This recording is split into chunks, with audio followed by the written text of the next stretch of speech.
নমস্কার, আমি অ্যাস্ট্রোলজার মনীষা শাস্ত্রী বলছি। আমাদের জন্ম রাশিচক্রে ৯টি গ্রহের মধ্যে বুধ গ্রহটা কিন্তু একটি শুভ গ্রহ হিসেবে আমরা ধরি।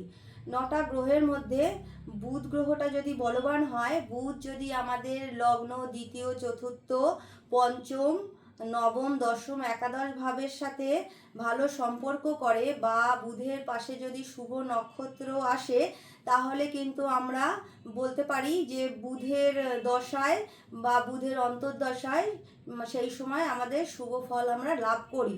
এবার এই যে বুধ গ্রহটা, এর টোটাল মহাদশা চলে 17 বছর।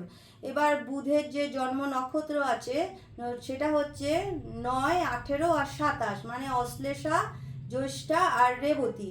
এবার বুধের এই 17 বছরের মহাদশায় যার যে বয়স সে সেই অনুযায়ী ফল লাভ করে। কারণ এখানে দেখা যাচ্ছে যে বুধ যদি এই সব ঘরে থাকে বা শুভ নক্ষত্র পায়, তখন কিন্তু ছাত্র অবস্থায় বলা যেতেই পারে সেই সময় তাদের পড়াশোনার জায়গাটা তারা কিন্তু ভালোভাবে কমপ্লিট করে। আবার মানে চাকরির ক্ষেত্রে যখন ইন্টারভিউ তারা জিতে যায়, সেখানেও কিন্তু তাদের ইন্টারভিউটা ভালো হয়।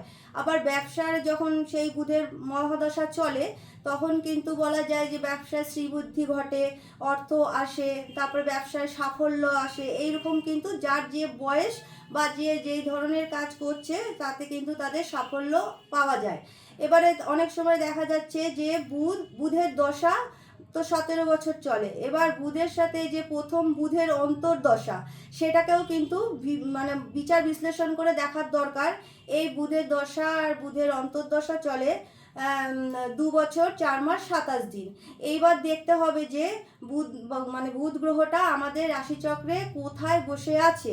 এবারে যদি দেখা যায় বুধের সাথে শুভ শুক্রের ভালো সম্পর্ক হয়েছে, শুক্র গ্রহটাও একটু শুভ গ্রহ, সেখানে কিন্তু বাড়িতে দেখা যায় সেই সময় নানান ধরনের ভালো শুভ কার্য সম্পন্ন হচ্ছে, বাড়িতে কোনো শুভ ঘটনা ঘটছে, বাড়িতে কিন্তু বেশ আনন্দের সময় ওই সময় কাটানো যায়।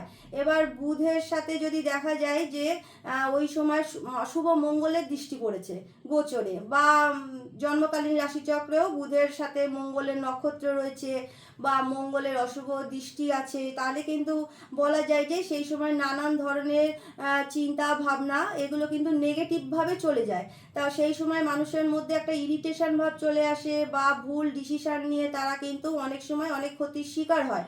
তা বুধের সাথে মঙ্গলের এই কানেকশানটা, এটা কিন্তু অশুভভাবে থাকলে মানুষের জীবনে কিন্তু হঠাৎ করেই কোনো দুর্যোগ, ঝামেলা, অশান্তি চলে আসতে পারে।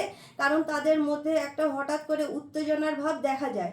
তাহলে এই যে বুধের টোটাল 17 বছরের মহাদশা, তার সাথেও যে আরও 9টা অন্তর্দশা আছে। এবার ভালোভাবে বিচার করতে গেলে কিন্তু বুধের দশার সাথে অন্তর্দশার মানে সাথে প্রত্যন্তর্দশাটাও দেখাটাও কিন্তু খুব জরুরি। এখানে যদি সঠিকভাবে বিচার বিশ্লেষণ করা যায়, তাহলে কিন্তু এই যে বুধের যে নক্ষত্রগুলো আছে অশ্লেষা, জ্যৈষ্ঠা, রেবতী, এরা খুবই মানে শুভ নক্ষত্র। এই নক্ষত্রগুলোর সাথে যদি বুধের কানেকশন হয়, তাহলে কিন্তু এই বুধের মহাদশায় কিন্তু যে কোনো বয়সের যারা যে কাজই করুক না কেন, সেই সময় কিন্তু তারা শুভ ফল লাভ করবে। কিন্তু সবটাই কিন্তু সঠিক বিচার বিশ্লেষণের ওপরে থাকে। কারণ হচ্ছে বুধের সাথে যদি আরো নেগেটিভ গ্রহের কানেকশন হয়ে যায়, তখন কিন্তু এই দশা ভালো চললেও সেখানেও কিন্তু হঠাৎ করে কোনো ঝামেলা, অশান্তি চলে আসতে পারে। তাই সঠিক বিচারটা খুব করার দরকার। বুধের মহাদশায় অনেক ভালো ফল লাভ পাওয়া যায়, সেটা সঠিক বিচার বিশ্লেষণের মাধ্যমেই কিন্তু জানা যায়।